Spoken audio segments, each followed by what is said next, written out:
Cloud. Okay, Rabbi Kessel, Rabbi, I don't know how you want to, Rabbi Kesselman, Shlomo Chaim, the floor is Thank you. yours. Yes. Thank you. Thank you. His Excellency. Thank you. Yeah, thank you, Rabbi Wordy. Yasher Koyach, everybody, for joining, those who are here live and who are going to be watching later. I spent the morning recording shiurim in the privacy of my office, so I'm not used to like actually having to communicate with people. So you'll excuse me if I get a bit startled. I'm just joking. If you have any questions at any point, feel free to unmute yourself. And No, better, by the way, I thank you for reminding me. Better for now. Typically, we do the presentation and we let the open Q&A at the end. If people have questions, let them type them in the chat. I'll monitor them. And, unless if you feel like it should be a conversation, they could join at that point. All right. No, that's fine. That's fine. Okay. You can hear me okay? Yes, you're loud and clear.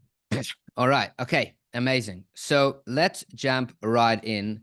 I'm going to do a combination of sharing my screen and not sharing my screen.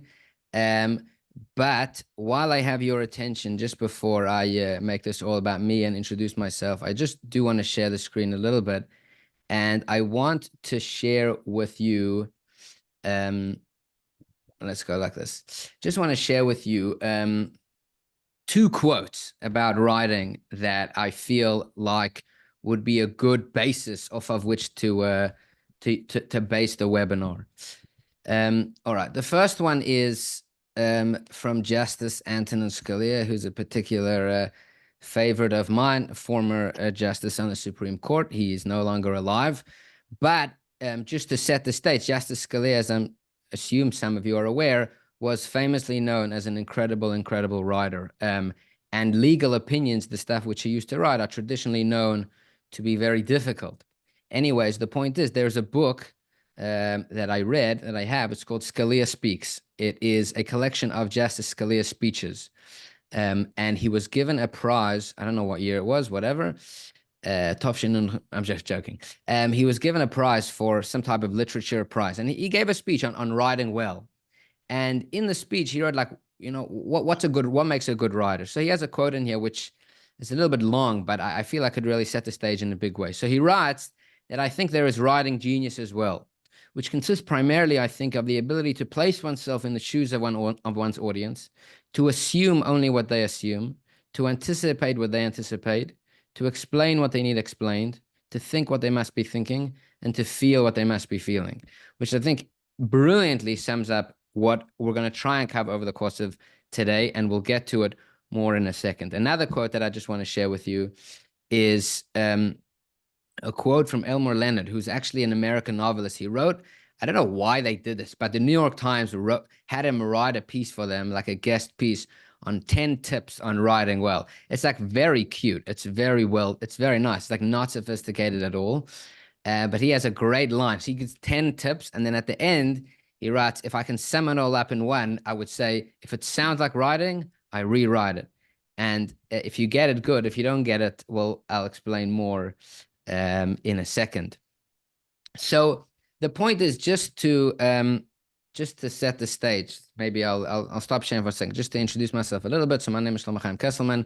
I run Machon Smicha, which is an online Smicha program. We offer a whole bunch of online courses. We have written courses over the years. I also spent some time after I got married in the grind, working and writing as a blogger, as an article writer for various different organizations. So I would like to think that I know a little bit about writing, but perhaps that's not the case. So thank you all for going out on the limb and just trusting me a little bit.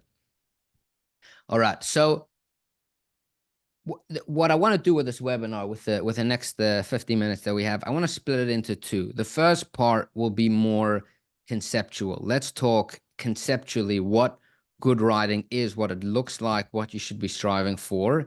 And then in the second part, I don't want to just, speak in the clouds.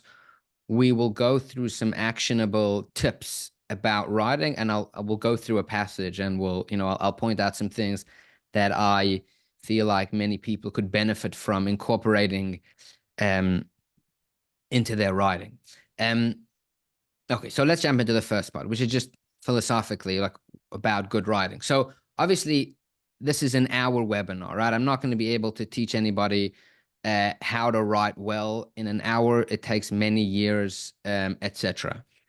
That said, what I think could be given over in an hour is to develop an appreciation for what good writing looks like, right? And I see this often. In other words, somebody will say, hey, look, I really want to write well. I want this piece, this article, this email, this report, this LinkedIn post, whatever it is, it could be anything. Ultimately, the principles of writing are the same. Actually, I once heard from somebody said there's only two kinds of writing.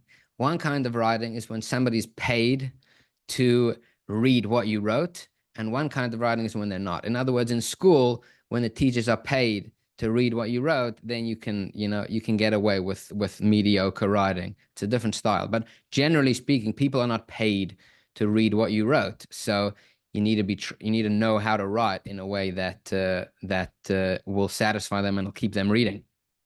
So the point is, anyways, by getting back to it, so what I do hope that I can convey within this webinar is an appreciation of what good writing looks like. Because again, as I was saying before, somebody can come and can say, look, I'm willing to put in the time, I'm willing to put in the energy, I'm willing to put in the effort. I'm going to write a really good piece, right? Again, it could be whatever it is. The problem is that if you don't know what good writing looks like, then how will you know what to do? It's like, I'm willing to put in all the energy and the effort to climb up a mountain, right? But I'm blind. So you just, well done for the effort and well done for being interested in putting in the hard work, because ultimately writing well is hard and is time consuming, etc.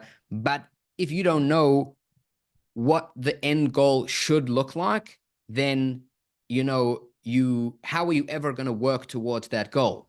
You're just basically spinning your wheels. I remember I was once working in a company, whatever, they were doing video production, but they had outsourced. We were making a promo video, and they had outsourced even though they had a video production team in house, but they had outsourced this team, and I was running this project, and I was running the project.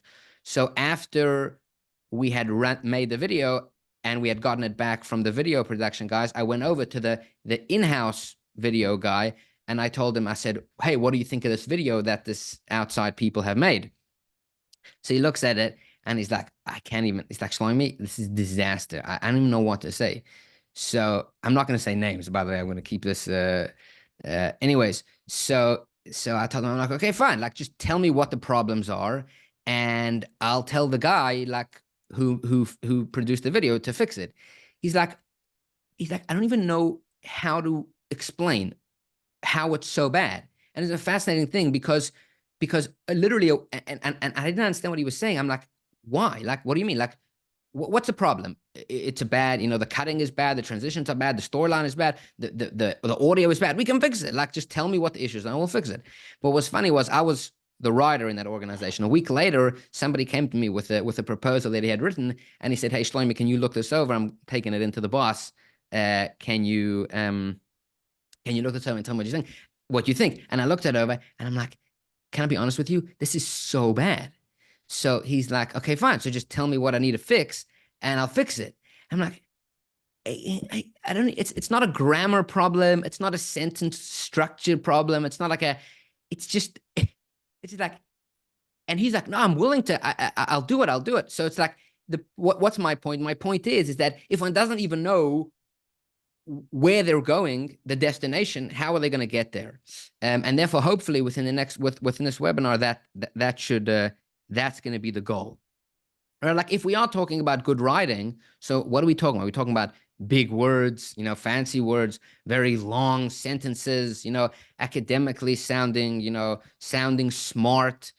What does that actually look like? And if we can sort of hone in on what that looks like, then perhaps when you do sit down to write the next thing, whatever it is, then you'll be able to have some sort of guide, directionally of where you should be heading.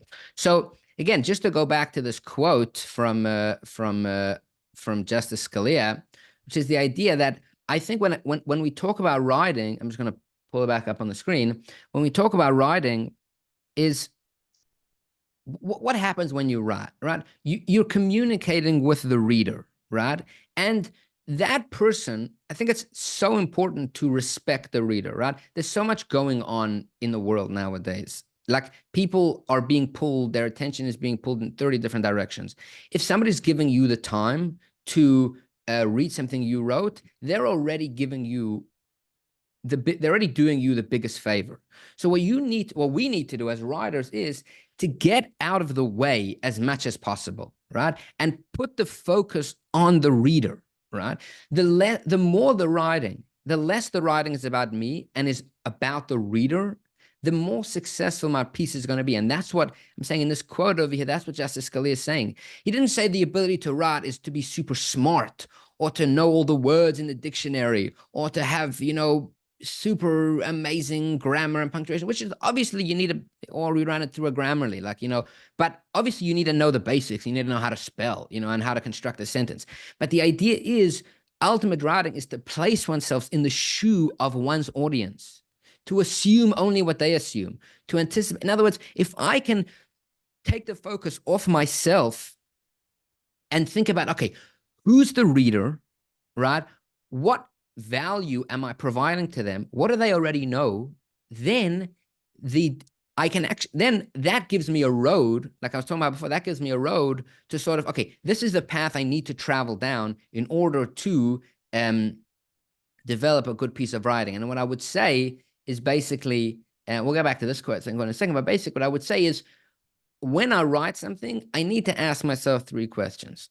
First of all, who is the reader, right? The reader is never everybody. If it's everybody, you're in the wrong line of work. That's not possible. It can't be kids and adults and doctors and lawyers and academics and, it can never be anybody. And if it is everybody, pick somebody, pick the biggest demographic, whatever it is. So the first question is, who's the reader, right? Not who's the writer and what does the writer want to say? No, who's the reader?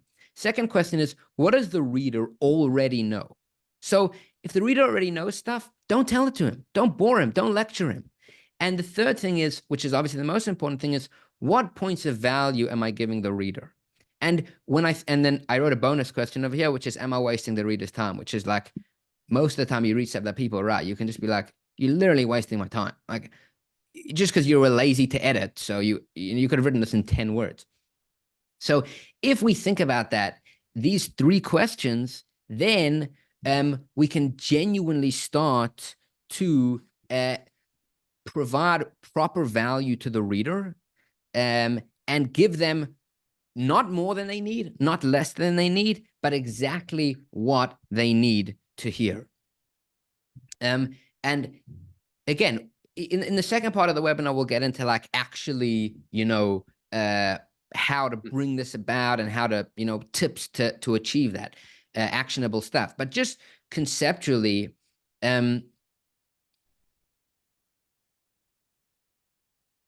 people don't like to have other people shoved in their face, right? It's just, at least maybe it's just me, but I would assume it's most people. So if somebody's doing you the favor or doing me the favor of reading something that I wrote, they're already, I'm already in their face enough. My job now is to get myself out of the way as much as possible and focus on them, focus on who they are, what they need to hear, what they already know, so I don't tell them more than that, make sure I'm not wasting their time, and think about, okay, what actual valuable ideas am I giving and how can I get to that? So that's 3 really major points that I think can be helpful. And by the way, just on the second point, let me just go back.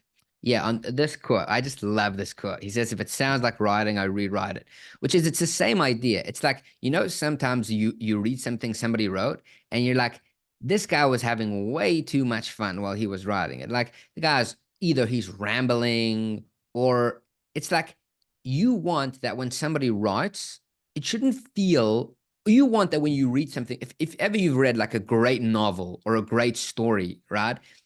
If somebody comes up to you afterwards and says, oh, wow, you really read a lot of words today, right? You'd be like, what do you even, what?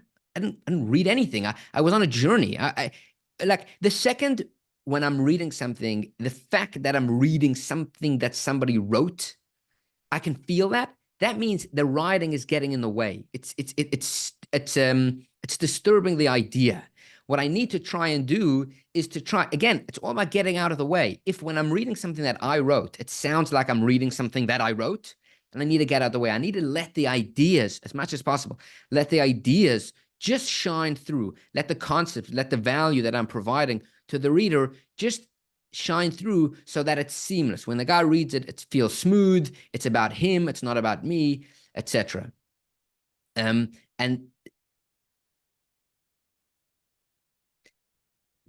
the problem with this is the reason why this is hard is because you have to edit a lot. Like,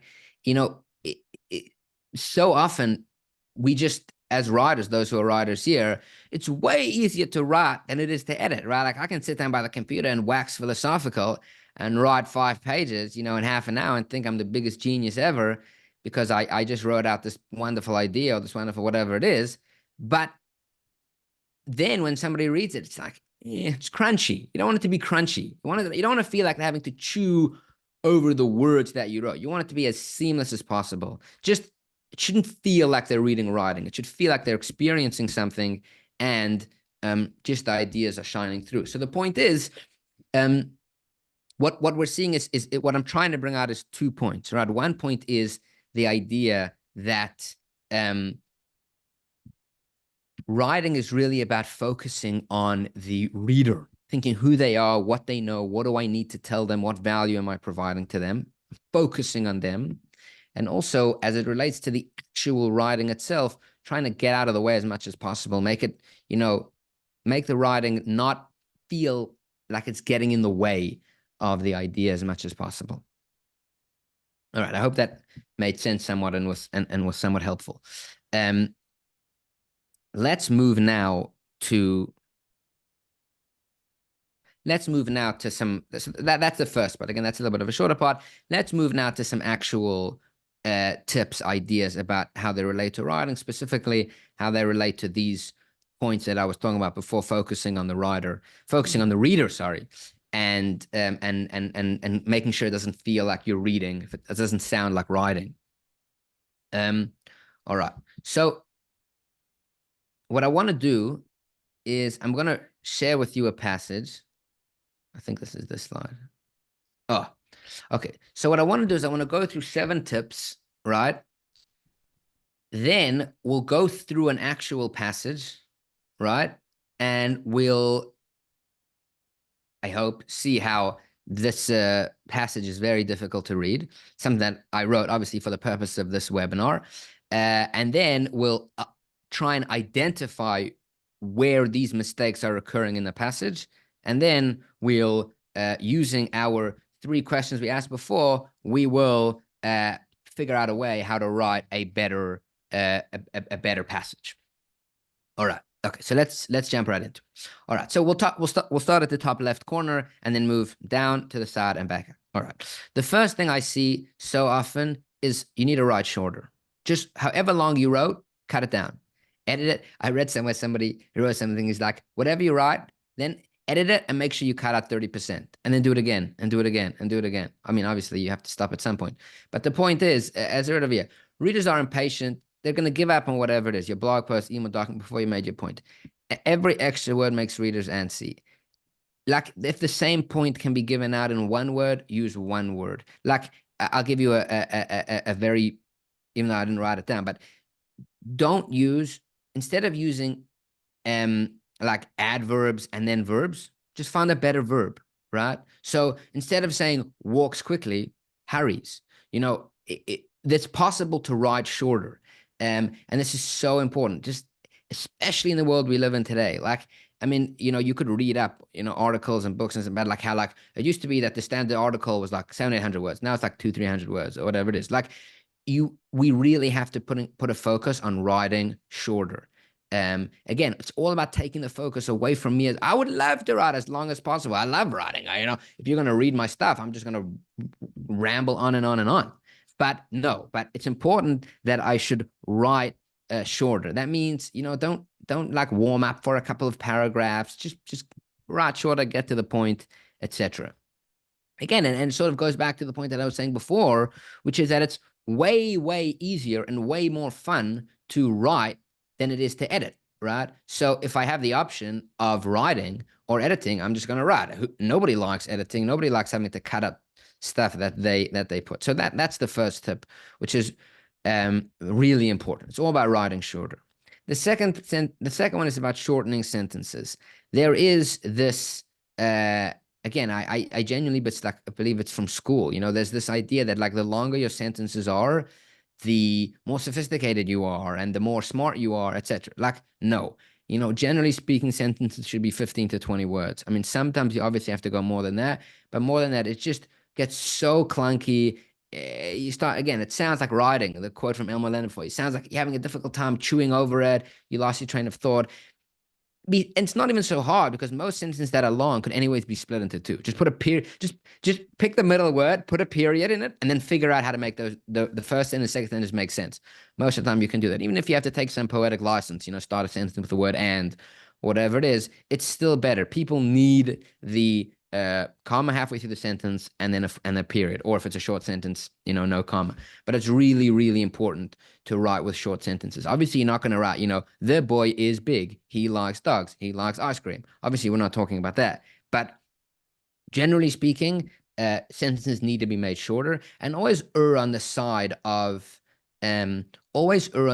like being clearer versus being more sophisticated. In other words, if you're worried like, hey, my writing's really clear, but I'm coming across really unsophisticated, or other way around, hey, my writing's coming across really sophisticated, but I don't know how clear it is.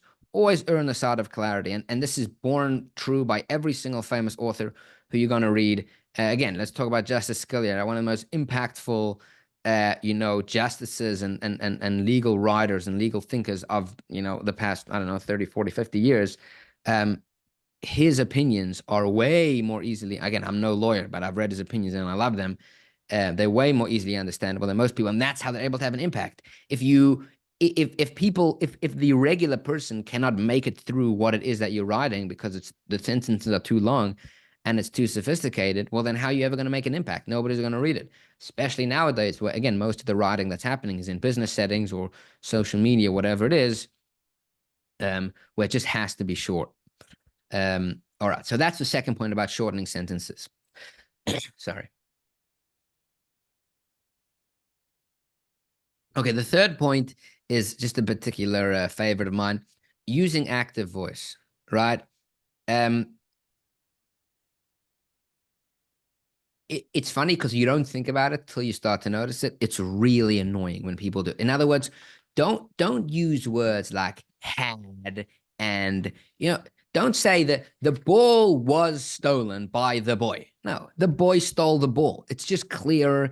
It sounds like you're trying to hide something. It's sketchy. It's unnecessarily long. You're trying to create a relationship with the reader between you and yourself, right? The more you like speak and like, not super straight, hit him, down the middle, the less you're going to build trust, and also the less the reader is going to take away from it. It just has to be clear. So where possible, and again, I know that passive voice, people like it because it's a little bit more safer, right? It's like you're not if you're like unsure about what you're saying, so then if I write it passively, then it makes me feel a little bit better. But again, that goes to the point of thinking about the read. Like if you're unsure about what you have to say, then don't say it. Stop wasting people's time. Again, I'm not talking to you, I'm talking to myself also. I'm just trying to bring up the point. So using active voice is a really helpful tool in creating a piece of writing which is clean, it's clear, it's direct. The guy knows what you're telling him, he knows what you want from him, he understands what he's getting from you, and it's just working.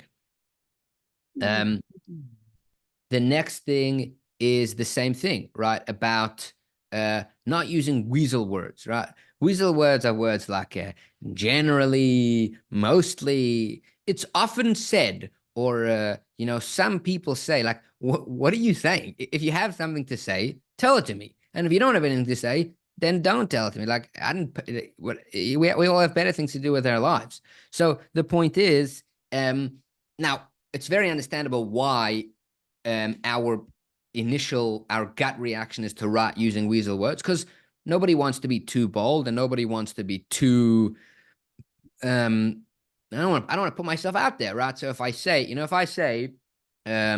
you need to do this, it's like, whoa, don't tell me what to do, and maybe you're wrong. But if I say, generally, most people find that they're more successful if they do this, it's like, well, I can never be wrong because, I didn't say anything. So if you don't say anything, well, then you can never be wrong. And exactly, that's the point. But it's also the problem because when writing, again, I need to know exactly what I want to say. I need to be willing to stand by it, and I need to say it in as clear a manner as possible. All right. The next one is not always so relevant, but it comes up in certain cases, which is not to use jargon, right? Like if you're in a certain industry, again, if it's an internal email, working in a software company, whatever it isn't, but I'm talking about things that are for public consumption. Jargon's not a good idea. Yes, it might make you sound smart because fact is, if you use a three-letter acronym that I don't know, I'm going to think, hey, this guy knows something more than I do. But that's not what you want to give. That's not the feeling you want to. You're not writing so that people should read and think, hey, this guy's really smart. That's not the point. You can write on LinkedIn, hey, everybody, I'm really smart, and they'll know you're smart. That's not the point. The point is to give value to the reader and get out of the way and just let the value speak for itself. So if I do use jargon, or like inside words, etc., these kinds of things, then again, it just makes people feel stupid. They don't understand what you're saying, and it's just not worth it. There's no real advantage gained from it, again, other than it's going to be shorter sometimes, but okay, explain. Because ultimately the last thing I want to do when I'm writing something is make the reader feel stupid or ignorant, etc. I want to make the reader feel as valued. I want to make him know, or at least subliminally know, that I appreciate the fact that he's taking time out of his day to read what it is that I'm sending him. All right. And I assume you can see that there's like sort of a theme between all these points. The second last point, which is on the right in the middle, which is about using pronouns, right? I, we, you, etc. Trying to create a relationship. And I recognize that not every piece of writing can call for this, right? Sometimes you are writing in a more professional setting where it's not going to make sense to be like, hey man, go do this, or you should go do this. But very often, just throwing in a we, a you, an I, etc., creates that relationship. Brings down that, like, I'm talking to you from the top of the mountain. You're reading something super highbrowed and highfalutin, which is not the approach you want to give. So if I incorporate some pronouns, then it just creates more of a relationship. It creates more of a dynamic. And the last point, which is the best point, and I think the most important point, which is get to the point, right? I'll just read it. Move key and sats up, right? There is a tendency, and I saw this with myself when I started writing, and I see it so much with other people. There's a tendency that as writers, if you're writing an article or a post or a report, whatever it is, or an email, whatever it is, there's a tendency to basically want to structure your writing like a building, right? You're basically building to something. And then halfway through the article, at the end of the article, you're going to come to the climax of the point based on everything I just told you. So therefore, here's the point, right? And it doesn't have to be a whole complicated idea. It could be any email, but still the structure, that's first of all, generally how in school, a lot of people are taught to write. And also just that's the natural inclination of people that's how we should. We should lay the foundation, ground for and then you finally come to you crescendo with the point that you want to make.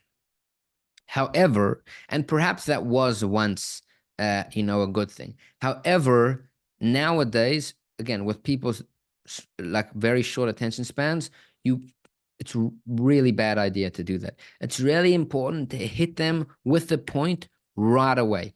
First sentence, second sentence, third sentence. Hit them with the point, and then let them, if they like the point, then they'll stick around to see as you retroactively build that building. So instead of saying A plus B plus C, blah, blah, blah, blah, point. And we'll get to an example. And that ultimately leads me to my point. Do the other way around. Say, hey, point, right? hit them with some clickbait or whatever it is. And then you say, okay, now that I got your attention and you like what I'm telling you, now let me explain to you why I said that, and I'll prove it to you.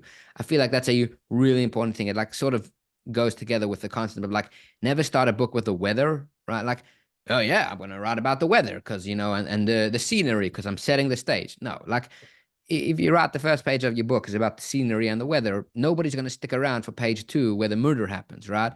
Page 1, you know, the first line of the sentence of the first line of the book has to be where the murder happens. Then you that's the hook, right? You grab them, and then they'll stick around to read as you wax philosophical, you know, Tolkien style about the weather and the scenery. So the point is, these are 7 tips that I think all play into what I was talking about at the beginning, which is all about focusing on the reader, making it not feel like writing, just as clean, as smooth as possible, giving the value straight up and getting out of the way. All right. So those are the 7 tips. Now, what I want to do is I wrote a passage. It's a little bit embarrassing, but I wrote a passage. I want to read it, and then we're going to isolate where the mistakes are, and then we'll rewrite it. All right. So I hope you can read it because I know the text is small, but I wanted to fit it on one page. What did I want to say? All right. Okay, I forgot. All right. So let's read through it and we'll see where we get. All right. So making money is, of course, the goal for almost every company. The desire to make money drives the action of companies. Oh, that's what I wanted to say. I wanted to say that I didn't. There's no grammar or punctuation mistakes in this thing. I'm sort of assuming that you'll take care of that, right? Like we don't need to do a webinar to say, hey, make sure you know where and how to put commas. So this is again, the structure is fine, and the grammar and the punctuation is fine, but the actual piece is a disaster, as you'll see. All right, take 2. Making money is, of course, the goal for almost every company. The desire to make money drives the actions of companies, and they often try different strategies to reach that goal. In fact, you could say that businesses exist to make profits, and without profits, a business can't continue. It's often said that companies need to focus on maximizing revenue because that's how they survive in the market. After all, what's the point of running a business if it has not been structured to be financially successful? That's why the concept of making money is so essential to companies. Therefore, every business, whether it's a startup, mid-sized company, large corporation, Fortune 500 company, or NGO, has to think about profits. Money allows them to grow, expand, hire employees, and serve their customers better. The ability to generate revenue is critical, and that's why companies are always looking for ways to improve their processes, boost sales, and increase their market share. When it comes to sales, for example, improving how they handle potential leads is one of the ways businesses try to stay competitive. Companies need to make sure they're getting enough money to continue operations, which is why focusing on sales strategies is so important. Companies that respond to leads quickly are generally going to have better results. Typically, organizations that respond within 2 minutes have a higher chance of converting a lead into a customer. It's been found by researchers that most companies see a significant increase in sales if they respond within the first 2 minutes. I feel bad reading this to you. When a lead reaches out, their interest is at its highest point. Leads that are followed up on quickly by the sales team are more likely to become paying customers. The potential for conversion is heightened when this happens. The earlier companies act, the more likely they are to capitalize on the lead's interests. The opportunity can sometimes be lost if they wait too long. Sales teams should be trained and structured so as to prioritize fast responses. As generally speaking, fast responses are important in sales, and companies must make sure that teams are ready to respond at any moment. This is a strategy that can often result in significant benefits. Moreover, sales processes and lead management, whether inbound or outbound, are generally complex and require careful management. The reason for this is because the customer's interest can fade quickly, and this can have a negative effect on the likelihood of conversion. Companies that respond slowly might fail to capture the lead's attention, and that can create missed opportunities. Done. All right. So as I'm sure you can tell, as I was reading, that was painful. So long, so clunky. Actually, it's not one of my tips, but I do believe that a good tip for knowing if you wrote something well is after you finish writing it, read it out loud to yourself. If it goes smooth as you're reading, you know you're doing a good job. If you're not, if you yourself are getting stuck over the very words that you yourself wrote, you know it needs help. You know, it's a story in the Gemara of Rabbi Chanina ben Dosa that he said that when he davens, and he said he made a miracle that somebody came back to became healthy. So he said, I'm not a novi. He said, just when I daven and it goes smooth, That's I know the Abishta answered my tefillas. When I daven and it doesn't go smooth, that's when I know the person's not going to make it. So the point is, anyways, that's a sidebar.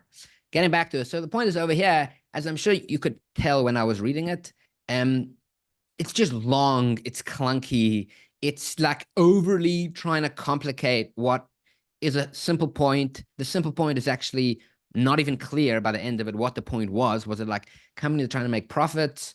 Was it like, I don't know, respond quickly, respond in 2 minutes? Sales processes are complicated, so they should be ready to respond. It's like not even clear what the point is. All right. So that being said, let's do this. Here's my arts and crafts. All right. So obviously there are many, these are the 7 tips at the top. I color coded them. And obviously there are many places in this piece where I can bring out the same idea multiple times, but I want to try and do 2 for each one. So first, so on the topic of write shorter. So let's look red. 1 second. I think I can pull up a pointer. Oh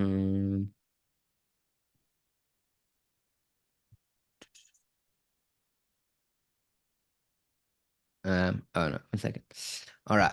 So if you see the second sentence where it says red, it says the desire to make money drives the action of companies, and they often try different strategies to reach that goal.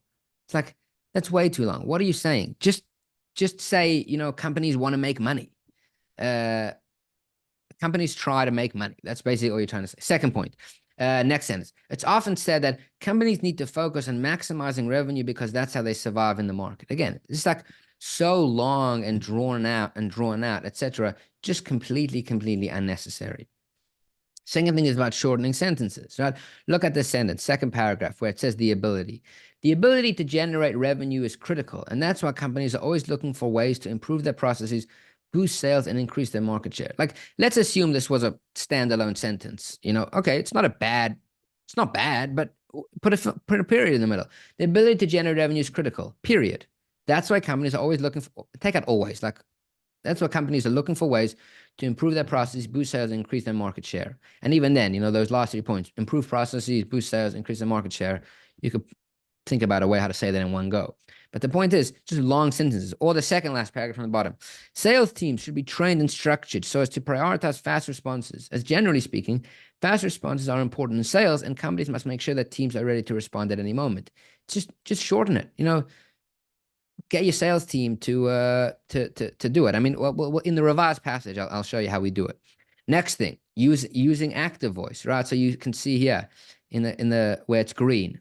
It's been found by researchers that most companies see a significant increase in sales if they respond within the first 2 minutes. Like, it's been found by researchers that most companies see. No, your company will see an increase in sales.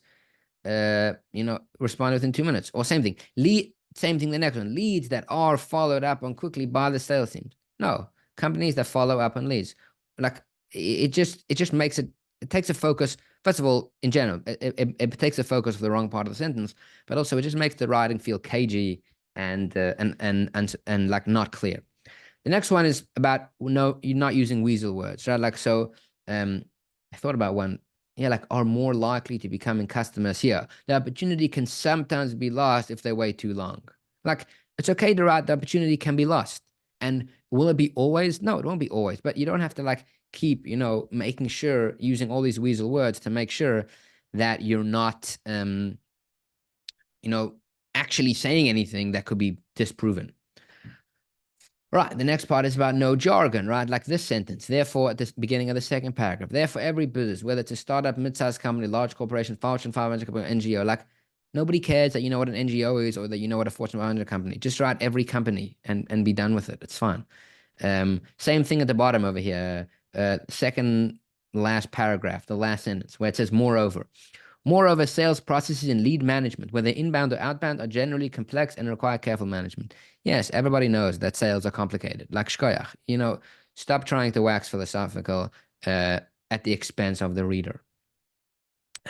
Next thing is about using pronouns. Companies that respond to leads quickly are generally going to have better results. I would say if your company responds to leads quickly, you'll make more money. It's just clearer. And ultimately, the main point, which is the hugest issue with this passage, is about not getting to the point, which is why I made purple the first three words, which is, what's the point of this piece? It's not even clear. And whatever the point is, it's not being said straight up.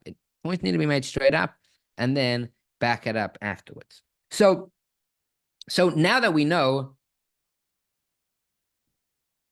how bad and why this passage is so bad, let's think about how we would go about actually writing a passage.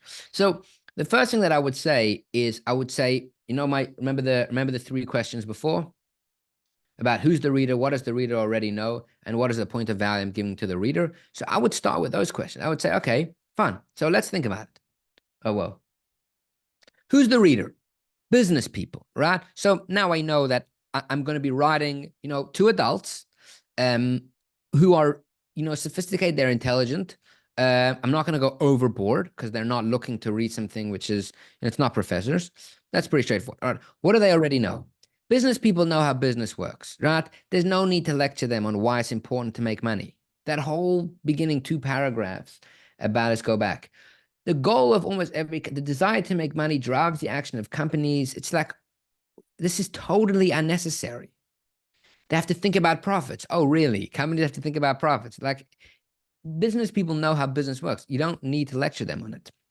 And then the third question, which is the most important point, which is, let's think about this. What am I actually trying to say in this article, right? And this doesn't have to be written well. It could just be in my mind. But I can say, okay, I want to tell people they should respond to leads quickly. I want to tell them that if they respond within 2 minutes, they have an even higher closing rate. I want to tell them that, again, I just fished out all this information from the article. It's not only good for closing, but it also shows customers you're on the ball. Fourth point is it applies to all businesses. And fifth point is that companies should, based on everything we said, companies should train and optimize their processes to actually achieve that. All right. So bearing that in mind, I'm just going to write it like that.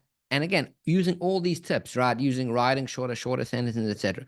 So the first thing I'm going to do is I'm going to hit them with a point right away. And the ultimate point is you got to respond to leads quickly. So unveil. Here's the revised passage. This is, if I was writing, this is how I would write it. You start like this. It's important for companies to respond to leads quickly. Now the guy knows what it is that we're going to talk about. Okay, good, got it. That's the point. And then now, first of all, even if he walks away now, well, he got the point that I was trying to say. Second of all, if he likes the point and he wants to hear more, then he'll stick around. But I'm not forcing him to stop reading what I'm writing or to suffer through a whole bunch of paragraphs till I finally get to the point of what it is that I'm trying to say. So that's why I just hit them right away. It's important for companies to respond to leads quickly. And then I go, now I'll support it. In fact, research shows that responding within 2 minutes of a lead reaching out significantly increases the chances of closing that lead. Bang, right? So written shorter, I moved the key points up, etc. Now, second paragraph. When a lead reaches out to your company. So again, I'm using a pronoun now. I'm creating a relationship between the person who I'm reading to. When a lead reaches out to your company, their interest is at its peak. A fast response capitalizes on that interest and builds momentum. And that's all I'm going to tell them, right? They get the point. They understand how business works, but that's all I need to tell them. And then I go, however, if you wait too long, you risk losing that opportunity. Again, short sentences. Leads could easily move on to competitors or lose interest altogether. So timing is everything. That's, again, a little bit of a longer sentence. Perhaps I should take out so timing is everything on second thought. Like, they got it. If I should respond quickly, then yeah, timing is everything. That's basically saying the same thing. So again, if I go back, it's important to respond to leads quickly. Check, done. I did it. Leads respond to within 2 minutes have higher closing rates. Done. I'm getting through my points, one at a time. Next point. Moreover, responding quickly to leads isn't just about customer service, it's a strategic move. Fast response times show potential customers that your company is reliable and is ready to meet their needs, which increases trust and credibility. Again, straightforward, not complicated. I gave them my second point. It's not only good for closing, but it shows customers you're on the ball. And then finally, I'll hit them with the last 2 points, which is that in today's fast-paced business environment, speed matters. And sales teams should be designed and trained to respond instantly. Companies of any size that prioritize this quick action will stay ahead of their competitors. And I would highlight one point, which is, you see, I just wrote customers of any size. Just the words of any size I was able to get rid of all these words, a startup, mid-size, large corporation, Fortune 500, all these things I was able to get rid of just by writing customers of any size. So the point is that just to summarize, and I'll go back for a second to these tips, just to focus on it for a second, which is actually I'll stop the share. The point is that these, obviously there are many more tips, and like I mentioned before, there's this article where I pulled that quote from Elmer Leonard. Like, you can find many tips and different tricks, etc., for how to write better. But I think these 7 tips are helpful in the sense that they will support what I think is a good goal to think about when writing, which is, how do I put the focus on the reader, take the focus away from me, give them only what they need to know, not more and not less, and ensure that that dynamic that I'm creating doesn't feel like, it doesn't sound like writing. It just goes smooth, it's clean, I'm not getting in the way, my writing's not getting in the way. And that way the reader will have the best chance of, or you will have, as the writer will have the best chance of successfully engaging the reader and having them continue reading. All right, that's basically all there is. We can stop there. There's basically 5 minutes. I don't mind if anybody has any questions. You can unmute yourself or put them in let the them chat. best raise your hand first, and you call them out. This way, people don't talk over each other. All right. If anybody has any questions.